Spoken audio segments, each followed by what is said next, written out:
Ladies and gentlemen, at this time we're going to begin the memorial service portion for Mr. Stuart West. He was buried earlier today with a private service at West Lawn Cemetery. Rabbi Lily Goldstein from Congregation B'nai Jehoshua Beth Elohim will be officiating this afternoon. We welcome those of you who are joining us online. And for those of you who are here, just a last and gentle reminder, please be sure that your phones are off. At this time, we're going to begin the memorial service ceremony.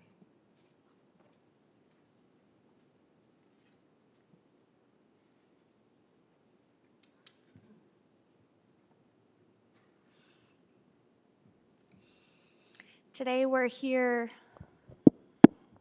to remember Stuart West. We acknowledge the immediate mourners, his daughter Jerry, his son Jeff, his daughter-in-law Erica, and his grandchildren Lily, Isabel, and Jake. We begin our services with words of psalms that connect Stuart's memory to the long history and traditions of our people. We begin with Psalm 23.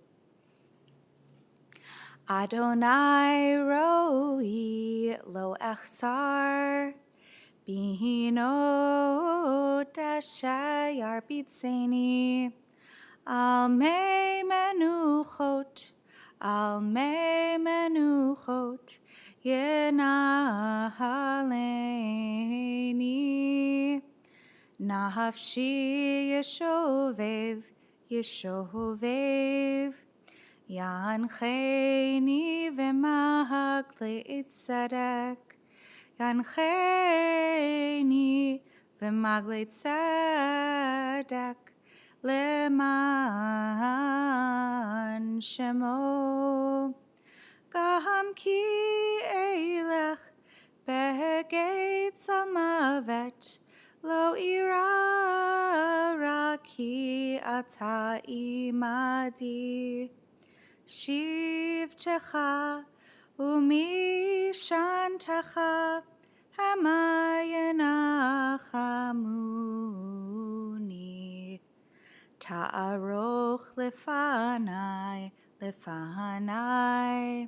shulchan neged sorerai, dishanta vashamen roshi, Kosi revaya, ach tov v'chesed yerdefuni, kol yemei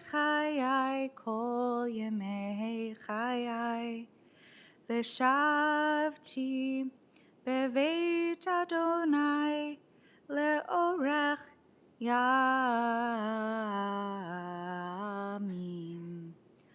Adonai roi lo echsar. Please join me in the English at the top of the page. The Lord is my shepherd, I shall not want. He maketh me to lie down in green pastures. He leadeth me beside the still waters. He restoreth my soul. He leadeth me in the paths of righteousness for his name's sake. Yea, though I walk through the valley of the shadow of death, I will fear no evil, for thou art with me. Thy rod and thy staff, they comfort me. Thou preparest a table before me in the presence of mine enemies. Thou anointest my head with oil, my cup runneth over. Surely goodness and mercy shall follow me all the days of my life, and I will dwell in the house of the Lord forever. Psalm 121, Esa enai el heharim, me'ayin yavo Ezri. Ezri me'im Adonai, oseh shamayim va'aretz. I turn my eyes to the mountains, from where will my help come? My help comes from Adonai, the maker of heaven and earth. God will not let your foot give way, your guardian will not slumber. See, the guardian of Israel neither slumbers nor sleeps. Adonai is your guardian. Adonai is your protection at your right hand. By day the sun will not strike you, nor the moon by night. Adonai will guard you from all harm. Adonai will guard your life. God will guard your going and coming, now and forever. To these ancient words, we add words from loved ones, words from people who knew their father, Stuart. We'll begin first with some words from his daughter, Jerry. I would like to start by thanking everyone for being here today, those of you in person and those of you attending through the live stream. It is so deeply appreciated, and I know that my dad would be so grateful and feel so honored to have all the people he loved and cared about together. As I sit here trying to put all my thoughts and feelings down on paper, I am struck recalling the multitude of times I've called my dad, asking him to help me write something. He was an incredibly skilled writer and orator, two skills I unfortunately do not feel I inherited, and I could call him at any time and he would be there, always willing to stop whatever he was doing to help me. There is just so much I want to say about my amazing father, and I only hope what I have written here conveys what a wonderful man and father he was, and what a beautiful relationship we shared. I think that most of you here today know that I had an extremely close relationship with my father. He was bigger than life to me. He was my hero, my rock, my protector, my confidant, my biggest cheerleader, and my best friend.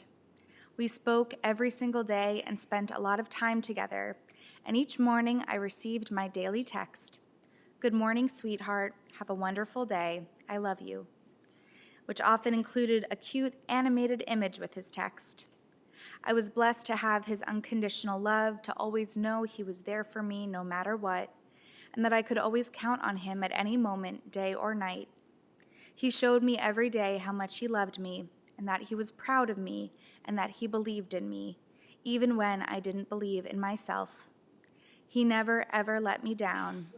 He was the best father any daughter could ever hope for, and I loved him more than I can ever express in words. To say I will miss him is an understatement. I know that my life will never be the same without him. My heart feels literally broken. My dad was a remarkable man, and I admired him so much. He was a true gentleman and had the biggest heart of gold. He was kind, generous, brilliant, loyal, strong, determined, distinguished, accomplished, and a man of his word. He loved deeply and was fiercely protective of his loved ones. He was quick-witted with a wonderful sense of humor. He was a great storyteller, and no one could tell a joke as good as my dad. He could keep a straight face the whole time, and you think he is telling you a story until the punchline, and then you realize he was telling you a joke. He loved to make me laugh and always told me how much he loved my laugh. I loved to see his beautiful smile and his big, warm, caring eyes when he spoke. He had the warmest, most charming personality, and he would light up a room. He could make you smile and laugh no matter what mood you are in. He was so perceptive and instantly understood people. I would see his effect on people, even on strangers he would encounter, whether it be someone working at a store, or dog owners walking on the street, or people in the elevator. He would engage with them, and I could see their mood was uplifted after their time with him. He accepted people as they were. He never judged others and was trusting and forgiving. He believed in giving people the benefit of the doubt and trying to understand things from their perspective. I learned so much from watching how my dad treated everyone with kindness, empathy, and respect. Dad was a talented athlete, and he played both basketball and baseball in college, and even went on to play professional baseball for a short time as a pitcher. He loved all sports, and he loved watching his goalie grandson's hockey games. He would stand right by the glass near the net, so he was sure to see all of Jake's many saves. Jake and my dad had a special bond, and Dad loved him so much and was so proud of the young man he is. Dad loved all his grandchildren with all his heart. He was a brilliant attorney who loved the law and was passionate about history, legislature, and politics. And as my brother Jeff reminded me yesterday, at the top of my dad's stack of books was the Constitution of the United States. He was incredibly organized and efficient, always had his handwritten to-do list, and made sure that if something needed to get done, he took care of it. And he was so neat and clean, nothing in his home was ever out of place. It was important to Dad that he was always on time. He was never, ever late. He also was a dog walker, a dog lover. It was impossible for him to walk down the street, see a dog, and not stop. And all dogs were immediately drawn to him. Jeff and I would joke that our dad was a dog in a prior life. My dad also loved children, and it was impossible for him to walk past children selling something and not contribute. Bake sales, lemonade stands, raising money for sports, you name it, and he would immediately put his hand in his pocket to contribute. He was beyond generous and contributed to many organizations throughout his life. Dad was a huge advocate for exercise and keeping healthy, and he thoroughly enjoyed his many years of working out and seeing friends at the East Bank Club, and in the early years, working out with the White Warriors. Dad was a confident and self-assured man, yet never arrogant or egotistical. And when you spoke to him, you got direct, straight talk from the heart. He was never small-minded or petty and never spoke ill of other people. He believed that if you have nothing nice to say, don't say anything at all. It was very important to Dad to stay independent, and he never wanted to burden anyone, worry them, or make anyone go out of their way. He was the most selfless person and just always wanted to take care of others. My dad lived life to the fullest and enjoyed each day with vigor and passion. He wasn't going to let anything slow him down. He loved our family, his beloved Susie, and his wonderful close friends whom he considered to be family. The way he lived his life inspired me every day and taught me how to be a good parent to my son, to enjoy and appreciate every day, to be happy, to count our blessings, to value our health and well-being, to work hard and to treat others with kindness and respect, to give others the benefit of the doubt, to be the bigger person. He loved Michelle Obama's saying, "When they go low, we go high," and to face life's challenges with strength and dignity. I have always been so proud of my father and always felt immensely proud to be his daughter. I will carry my dad with me every day for the rest of my life, and I know that he is watching over all of us.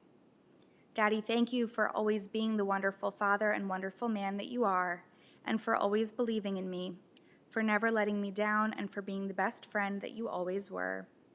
I will miss you with all my heart, and just like I would sign all my cards to you since I was a little girl, I love you with all my heart and soul, always and forever, Jerry Lynn.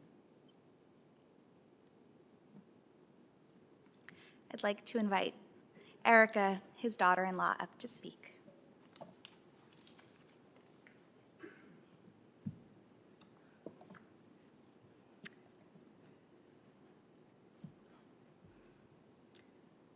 Before I begin, 2 housekeeping notes. The waterproof mascara was a good idea. And for Maureen and Murr, I'm glad you ordered more bagels. What a beautiful crowd. Thank you for joining us today. I wanted to start by saying Shalom Mishpacha. I use the Yiddish word for family to address you all today. Because after all, if you are in attendance today, you are truly part of his Mishpacha. If you don't know me, I'm Erica. I'm the daughter-in-law. Actually, I'm the number 1 daughter-in-law. That's what my father-in-law used to say to me. He also called me E. Now you may ask, what did I call him? Now, there's a story there. And to know my father-in-law, there were always stories and always humor. In my childhood home, I was raised by 2 Jewish parents with traditional values. Being the youngest of 3 children, I never had to wonder how things should or would be done. My parents were known to their machatonim as mom and dad. When I asked Stuart what I should call him, he said, "How about Dave?"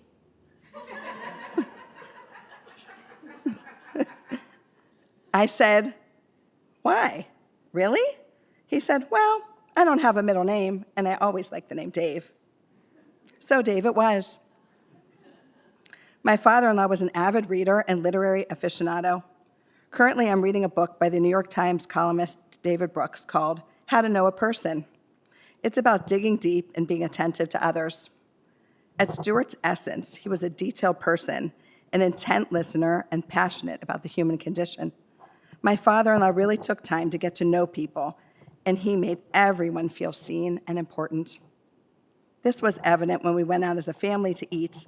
He talked to everybody, the host, the busboys, the restaurateur. He always had a tip when thanking people for their service, and he would often say, "Young man, thank you very much." In this way, he was very intentional with his gratitude. Speaking of the restaurant experience, you could always find Stuart with his plate of lemons and a straw next to his water while he was perusing the menu during a dining experience. I personally loved dining with him. He enjoyed the experience of eating out. I actually would wait to see what he was ordering and also how he asked for the food to be prepared. He knew the best cut of meat to order or which special would be the best and how to specify the preparation. He always ordered his chicken, fish, and his fries well done. If I didn't order what he ordered, I always wished I had. There was a time when Stuart resided in our home with us. We enjoyed many family highlights during this time.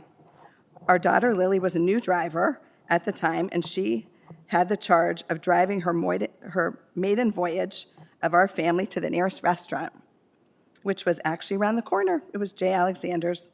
This grandpa loved this moment, and he beamed with pride. We actually went to this restaurant often together. One waitress seemed to always get our table, and she enjoyed observing our family dynamic. Stuart always ordered the French dip sandwich. He used to call the au jus.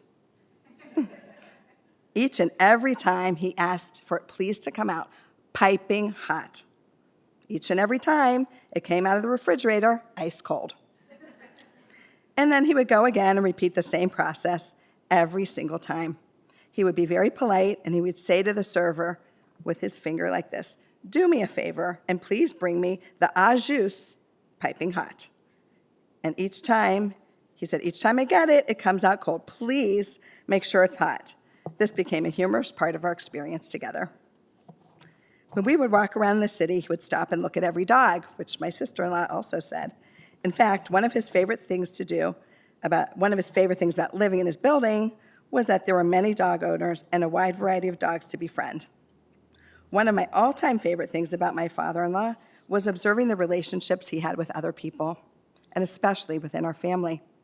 It always brought me great joy to see him interact with Jeff. One of their favorite activities was challenging each other from lines from movies to see if they could stump one another. There was always a lot of laughter in the family. My father-in-law always had a great joke to share. "Did I tell you this one?" he would say. And he was very specific on the delivery, and it had to be done just right. Jeff used to say, "I already heard that one," or "That's an old one." I was always a fresh audience, up for a giggle or even a cackle. I remember Stuart telling me that he also loved my laugh, and I was an easy audience for his jokes. Throughout his life, he maintained an active schedule. To me, he was always a true athlete in addition to a true scholar. Perhaps the grandchildren, Isabel and Jake, got some of their athleticism from their grandfather. I talked a little bit earlier about him being an avid reader, and in fact, as my husband shared yesterday, a speed reader. Lily has definitely inherited this love of literature, the ability to read text quickly and discern meaning effortlessly. Her chosen profession in the film industry and passion for screenwriting brings him to mind. An example of his absolute class and lifelong journey with the human connection is that he maintained a sweet and respectful relationship with my mother-in-law, Sabina. I remember him many times saying, "How you doing there, Bean?" Her name's Sabina, by the way. His relationship with his two children was equally loving and personal. There was always many exchanges, instances of friendly banter, intellect, insight, and teachable moments between them. His relationship with his daughter was one of the closest I've ever seen. There was always so much love expressed just through their eye contact and loving connection. My husband, of course, had that too, but in a very different way. Book ended by wit and wisdom. He would always greet him by saying, "Hi, son. How you doing, son?" For each and every person, he had a place in his heart. I've talked about various roles that he embodied with pride. He was also known as Uncle Stu or Uncle Stube to the DeVacus children, Sam and Kate, of his dearest Susie's family. They are also here today to commemorate his memory. Lastly, I will say, To me and many who knew him, he was larger than life.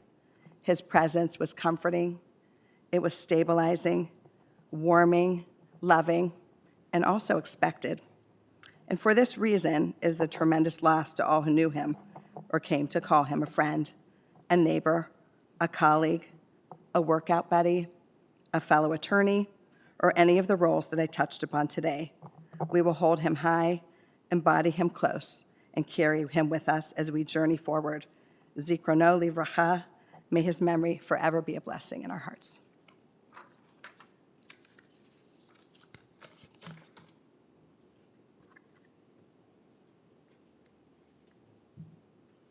I'll now invite Stuart's son, Jeff, up to speak about his father. Thank you, Erica.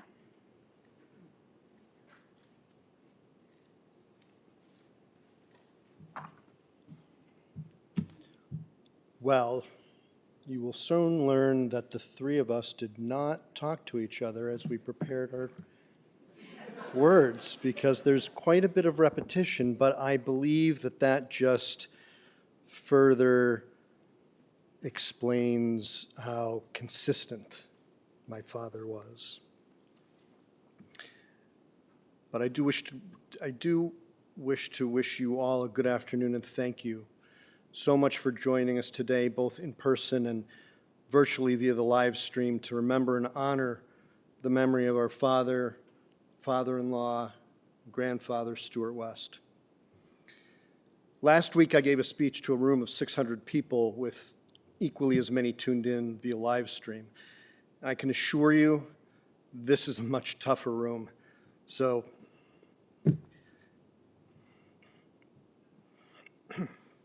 excuse me if I don't make it through it effortlessly. I'm going to try my best, but we have tissues, so it's good.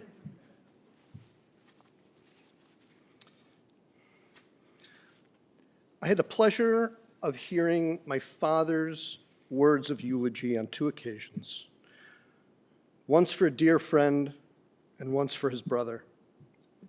I truly hope I can be half as eloquent now as he was then, but we're really not here to talk about me. We're here to remember my dad. Gratefully, I've spoken with many of you during the past few days, and I appreciate the expressions of love and friendship that you shared. Stu, as most of you knew him, was certainly a life force of his own. He was both complex and straightforward, quick to assess, but thoughtful before judging, dedicated and caring, and had a sense of humor that probably didn't land with everyone, even though people did say he looked like Larry David. And while his 90 years in this life was met with ups and downs, I know that everyone in this room was touched by him in some special way. And I hope you will share your stories with each other as time goes on, because this is how we keep our loved ones with us throughout time. According to family legend, my dad and I first met when I was very young. Apparently a few hours old, as it was the 60s, and dads were still banished to the waiting room until everyone was cleaned up and camera ready. Honestly, I don't remember it ever happening, but as I understand the story, he looked at me with excitement and anticipation, and upon seeing me declared that he thought I looked like a mess and needed to cook a little longer. Well, thus began a great friendship, woven together with dry and questionable humor, good one, right? Dry and questionable humor that only he and I could truly appreciate. I do think he was joking when he said that about being a mess, but I'm not exactly sure. Since that day, though, I have had the privilege of engaging in many different occasions with him. He was an unofficial sponsor and pseudo coach when I was in Little League. Law firms were not allowed to advertise in those days. He endured junior high band concerts, went on a Cub Scout overnighter, and even attended a very long play in which I had the leading role immediately after he arrived home from an extended business trip in Europe. On weekends, when he and my sister would stay with him downtown, he would always make sure to get us back to the suburbs early so that we would be on time for Sunday school. He was always as kind and engaging with my friends as he was with his own. It's fair to say that he could make fast friends with almost everyone, especially dogs. As has been mentioned, dogs would just run up to him, and I would apologize to their owners, saying that he was indeed a dog in a prior life. In fact, he appeared at our door one day holding an eight-month-old poodle. Coco, as my sister came to name him, was returned to the breeder a week later, but that is absolutely a story for another time. He and I served as best man at each other's weddings. This, of course, was for his second wedding, as we still don't have the means for time travel yet, which would have allowed me to attend the first, given it was years prior to my birth. But if it is invented soon, I may try to be there for both and really give everyone something to talk about. I remember vividly, during Erica and my wedding ceremony,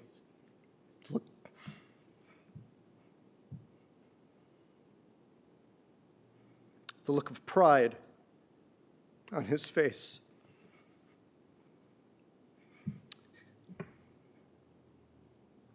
As he stood under the chuppah with us, and along with Erica's father, wrapped us in my talit. I never had the heart to tell him that it was on upside down.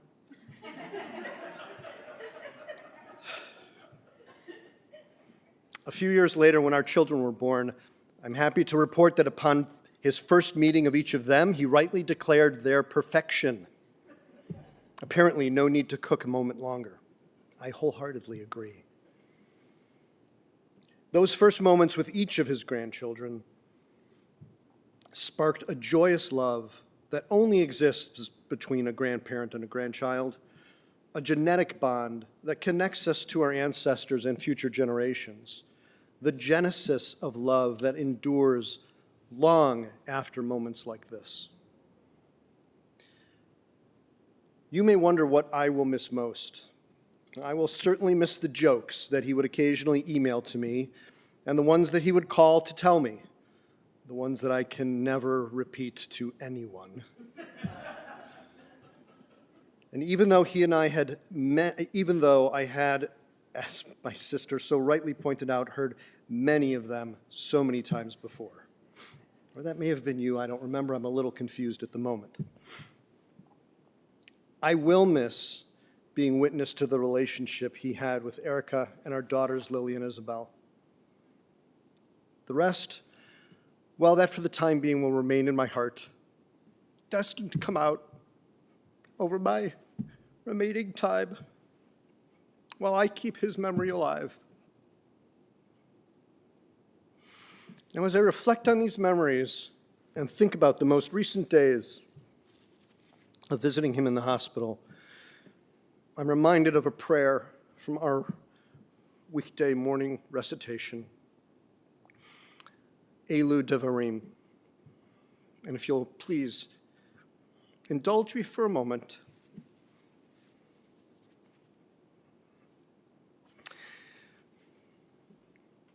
Elu Devarim,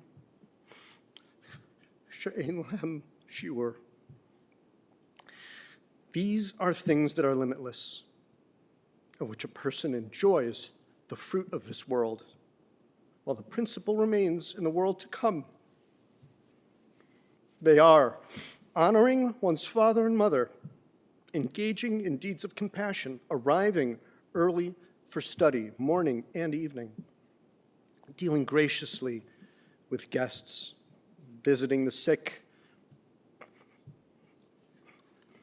providing for the wedding couple, accompanying the dead for burial, being devoted in prayer, and making peace among people. But the study of Torah encompasses them all. We will all move through our present grief in our own way, in our own time. But I hope that I can help us all in this process by sharing one more thing. 2 days before he passed, my dad and I met with a palliative care doctor. And in the course of this conversation, he said, "I have accomplished all that I set out to do."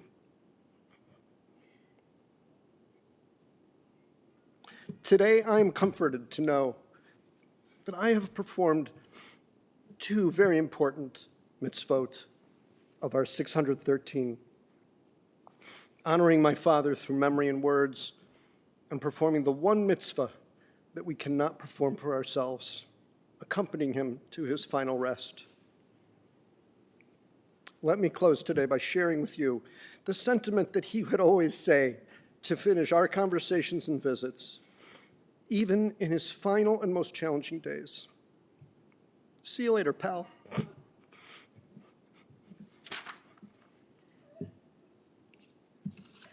Thank you all.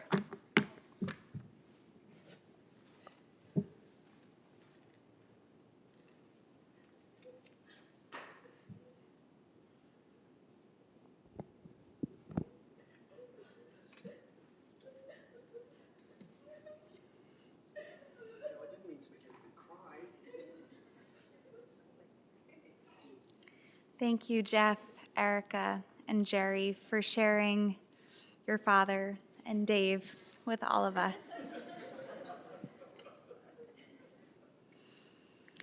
Pirkei Avot, the Ethics of Our Fathers, is one of the most commonly cited sections of the Mishnah, our oral Torah. It's a conglomeration of teachings and pithy sayings, all with a focus on how to best live our lives. And so, as we remember a beloved patriarch today, it's especially fitting to turn to these texts of Avot, these teachings of our fathers. Chapter 1, verse 9, "Be thorough in the interrogation of witnesses, and be careful with your words, lest from them they learn to lie." Stuart, like so many nice Jewish boys of his generation, became a lawyer, but first he was born and raised in Brooklyn, New York. He and his older brother Larry and his parents Ethel and Murray lived in a tight-knit, observant Jewish community in Brooklyn. His bar mitzvah was celebrated with a festive meal of eggs and a fountain pen. Stuart excelled athletically and was even selected to play for the Brooklyn Dodgers farm team, where he played for a year before attending college and then law school. His commitment to physical fitness, sports, and overall healthy habits, and his abiding love for baseball would stay with him for the rest of his life. After law school, Stuart moved to Chicago to work for his uncle's firm, and after proving his worth as a talented attorney, he eventually went off on his own. While a lawyer, he did it all: an articulate orator, an excellent writer, a direct and forceful presence in court. These skills alone could have explained his legal successes. He won lots of cases, some of them even setting precedent for Illinois law, but it was his close listening and his deep understanding of law that truly set him apart. As you have mentioned, among the many books in his home was the Constitution, and he always remained organized and efficient, living by his to-do lists. He was more than just a good lawyer, though. Beyond the law, Stuart had a broad swath of interests. He represented a Vegas casino, was a part owner of a nightclub and a bar. And while these were certainly business ventures, they also reflected some of his passions. Stuart adored dining out with his loved ones. Some of the family's favorite memories were time spent in restaurants. He was well known in the restaurant community and reveled in the fact that he always had a friend in the maitre d'. But ultimately, it was his appreciation of good food and time together with family that made these meals such highlights for him. He loved brisket and Italian food, fancy plating, and Erica's kasha varnishkas. An intelligent man, Stuart loved history and politics, reading, watching old movies, and he was always recommending a new documentary on PBS. Chapter 1, verse 6. Acquire for yourself a friend and judge all people favorably. Stuart acquired for himself many friends, from his neighborhood friends in Brooklyn to lifelong friends from summer camp to the staff in his apartment building. He had a passion for people. He even switched his loyalty from the White Sox to the Cubs when his friend Harry became the Cubs baseball announcer. And there was no one whom he loved more than his family. He was a deeply devoted father, grandfather, and friend to all, and he certainly passed his love for and prioritization of family through his kids. Stuart was married 2 times, each marriage ending amicably, and both women are here today to celebrate his life and their time with him. After his first divorce, when he moved downtown, he still called his kids every day and would come up on the weekends, whether bringing bagels and lox after Hebrew school or bringing them downtown to spend weekends together. And as his kids grew up and created families of their own, his love extended to Erica and to his grandkids, of whom he was so proud. He was proud of their athletic prowess, of their gymnastics, of their music accomplishments. Stuart acquired many friends, and he judged all people favorably, treating them with kindness and without judgment. He accepted people for exactly who they were and made an effort to see the world from others' perspectives. This engendered within him a forgiving nature, a desire to help others, and an extraordinary commitment to generosity which knew no bounds. Whether it was helping out a friend financially, giving an exorbitant tip to a taxi driver, or working hard to ensure that his children and grandchildren would be taken care of, Stuart was always there for others, and he gave just to give, with no concern for repayment. Generosity was core to who he was, and his heart was always in the best place. Yes, Stuart loved people, the people he knew and the people he didn't, and he loved dogs too. Now, dogs are notoriously good judges of character, so perhaps they could pick up on his genuine and kind nature when each one approached him on the street. Chapter 1, verse 1. Be patient in the administration of justice, raise many students, and make a fence around the Torah. As a lawyer, Stuart was a true administrator of justice. As a father, he certainly raised up many students, not only his children and grandchildren, who have learned so much from his paternal love, but also the friends, colleagues, and acquaintances who all learned from his example. And as a person, he lived according to his values, his own personal Torah, ensuring that he treated all people with dignity, generosity, and care. Our lives will all be enriched if, like Stuart, when they go low, we go high. If we treat ourselves to nice things sometimes, if we give our all to our families, if we are thoughtful and classy, caring and generous, and live our lives with love for and devotion to each other, if we bring these qualities forward into our own lives, Stuart's legacy will continue on through all of us. And so his memory, as Judaism teaches, will truly be for blessing. Stuart's life was a blessing in many ways, and we give thanks to God for having been on a journey in life together with him. And in the sadness of his death, we can find comfort in knowing that his soul is bound up in a life eternal with God. At this time, we offer words of our tradition, El Male Rachamim, the memorial prayer, as we pray that God will protect and keep Stuart's soul for eternity. I invite you to rise as you are able.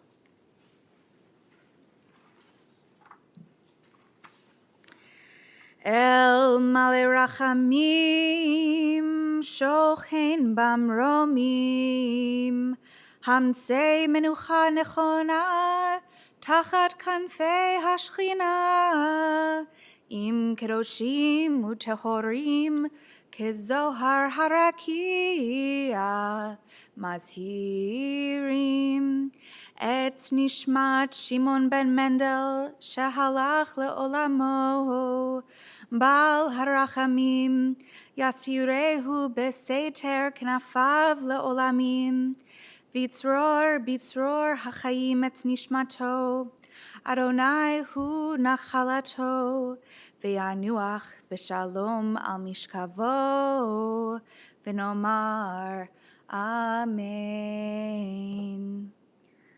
join me in the English at the bottom of the first page in your packet. O God, full of compassion, thou who dwellest on high, grant perfect rest beneath the sheltering wings of thy presence, among the holy and pure who shine as the brightness of the firmament unto the soul of Stuart West, who has gone unto eternity. Lord of mercy, bring him under the cover of thy wings, and let his soul be bound up in the bond of eternal life. Be God's possession, and may his repose be peace. Amen. We continue with Kaddish Yatom Mourner's Kaddish, found on the back of your packet. Yit gadal v'yit gadash me'raba, be'alma divrach yirtei v'yamlich malchutei, b'chayachon uv'yomechon uv'chaye d'chol beit Yisrael, ba'agala uv'izman kariv v'imru amen. Yehi shmei rabba mevorach leolam u'almei almaya. Yit barach v'yishtabach v'yit pa'ar v'yit ramam v'yit naseh. V'yit hadar v'yit haleh v'yit halal shemei dekudesha brichu. Le'ela min kol birchata v'shirata. Tushbechata v'nechamata. Damiran be'alma v'imru amen. Yehi shlama rabba min shemaya. B'chaim aleinu ve'al kol Yisrael, v'imru amen. Oseh shalom bimromav, hu ya'aseh shalom, aleinu ve'al kol Yisrael, v'imru amen. Hamakom yenachem etchem b'toch sha'ar avlei Tzion v'Yushalayim. May God comfort you among the mourners of Jerusalem. And Zichrona livracha, may his memory ever be for blessing.